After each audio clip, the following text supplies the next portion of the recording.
Pilihan Raya Parti Keadilan Rakyat PKR 2225 mencipta lanskap politik yang dinamik, meletakkan Anwar Ibrahim dan Nurul Izzah di atas pentas cabaran yang tidak pernah berkurang.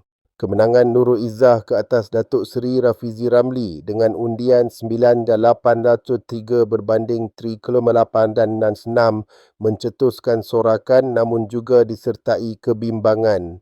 Tuduhan penipuan pilihan raya yang melanda, terutama dalam pemilihan bahagian, mencemari keputusan. Kritikan hangat daripada penyokong Rafizi menegaskan ketidakadilan yang dirasai, menimbulkan persoalan tentang integriti proses pemilihan. Keadaan ini bagaikan bayang-bayang yang menghantui pencapaian mereka. Kemenangan Nurul Izzah turut menghadapi hujahan nepotisme, mencetuskan debat berterusan tentang merit dan kelayakan.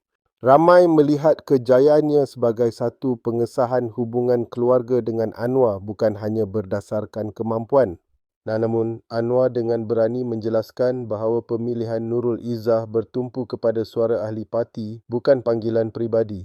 Dalam situasi ini, kepercayaan kepada kepimpinan baru dijadikan pertaruhan, menjadikan perjuangan untuk membuktikan kebolehan di hadapan semua adalah satu keperluan mendesak.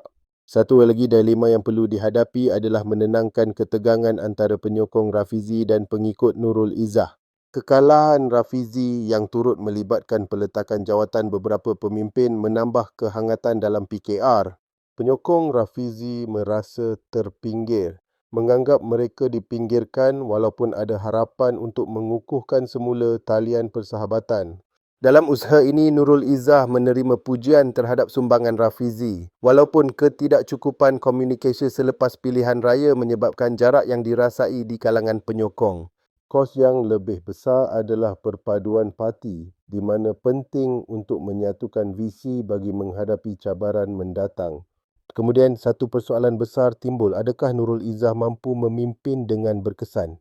Walaupun terdapat sokongan kuat, terdapat keraguan berat di kalangan yang skeptikal berhubung rekod politiknya, kalah di pematang pauh membawa 1001 cabaran untuk membangun semula kredibiliti.